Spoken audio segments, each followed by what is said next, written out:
Yun mga ka-best friend, at welcome back na naman dito sa ating YouTube channel.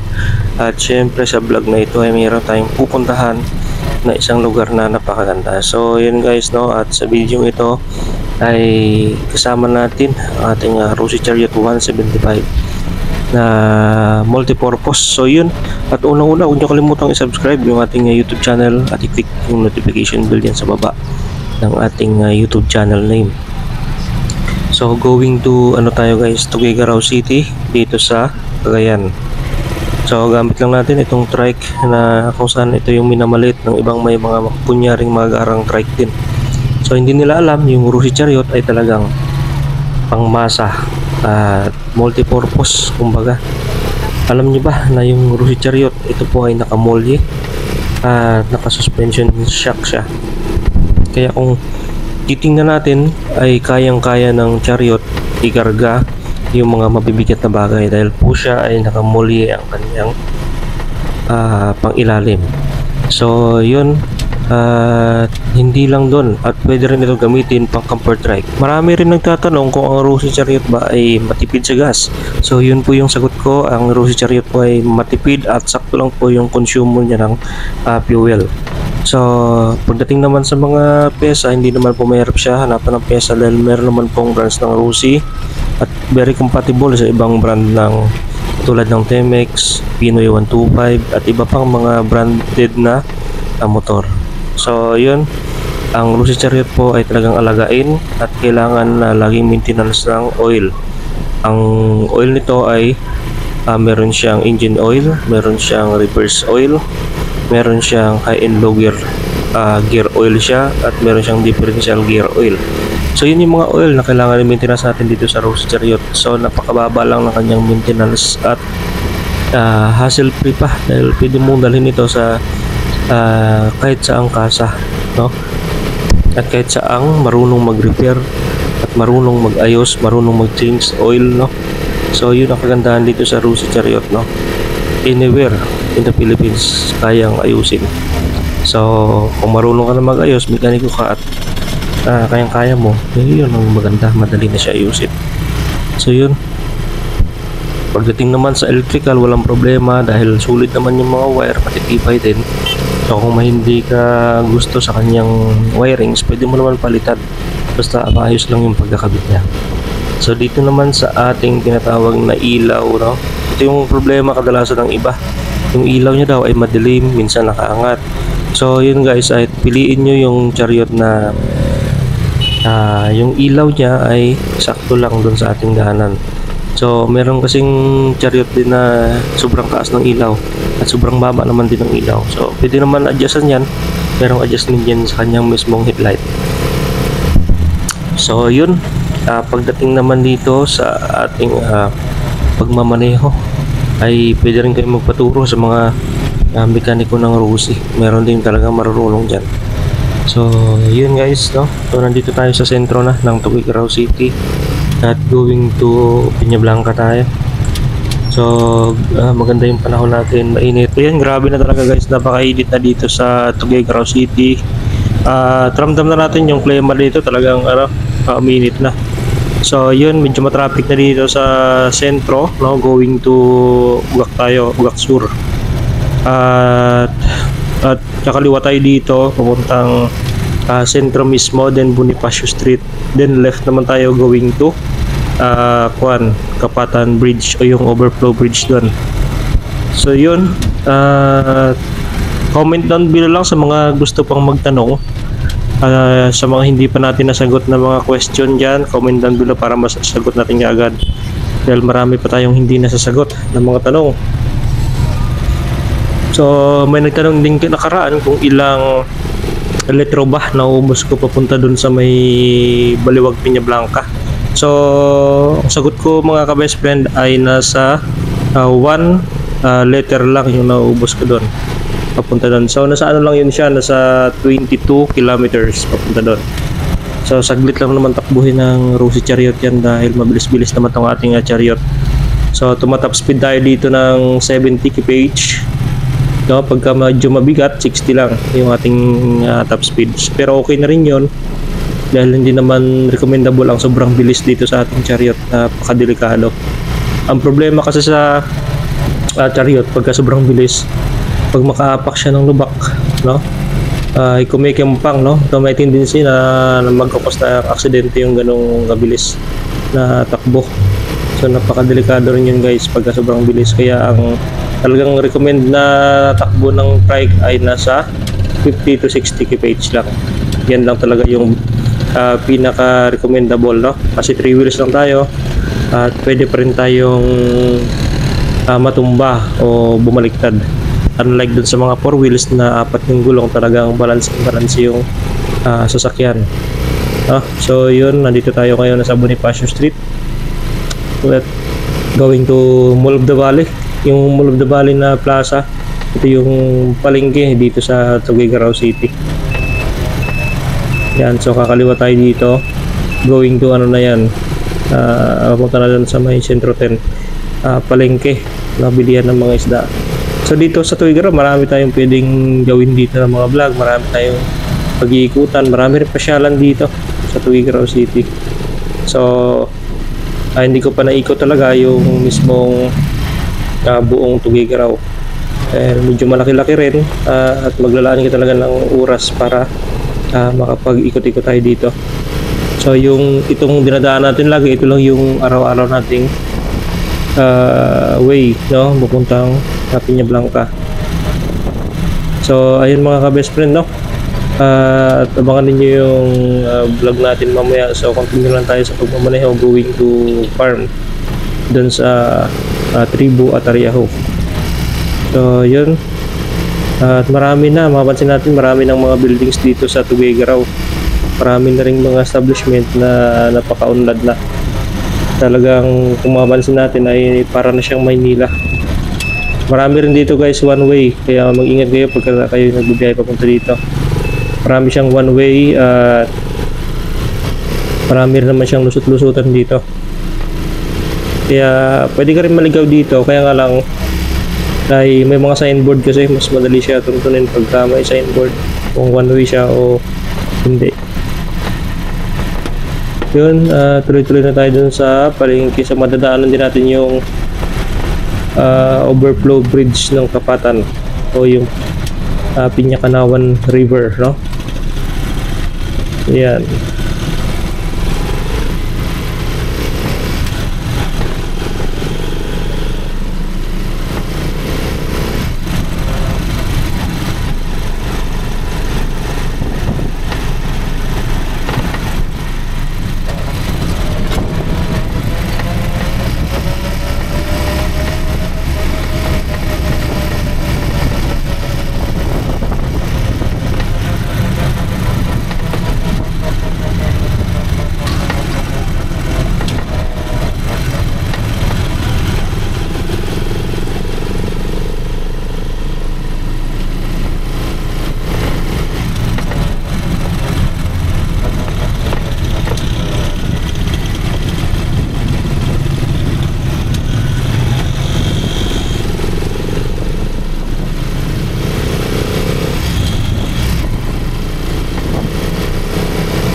buhay pa may ikutan na.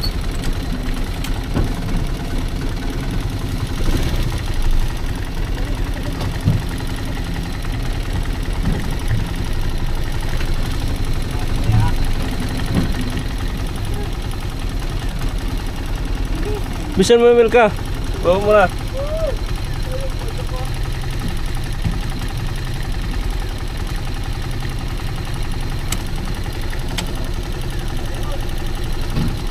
Ang baba.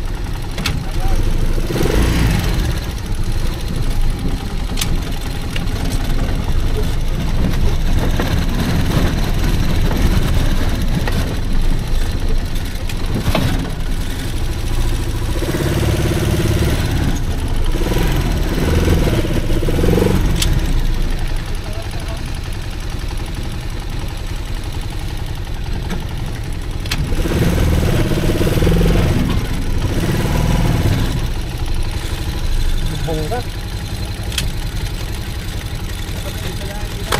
Ha?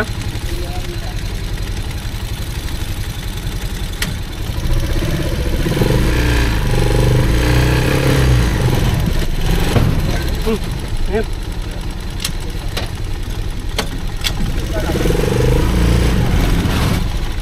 Ah. Bunggo itu saging.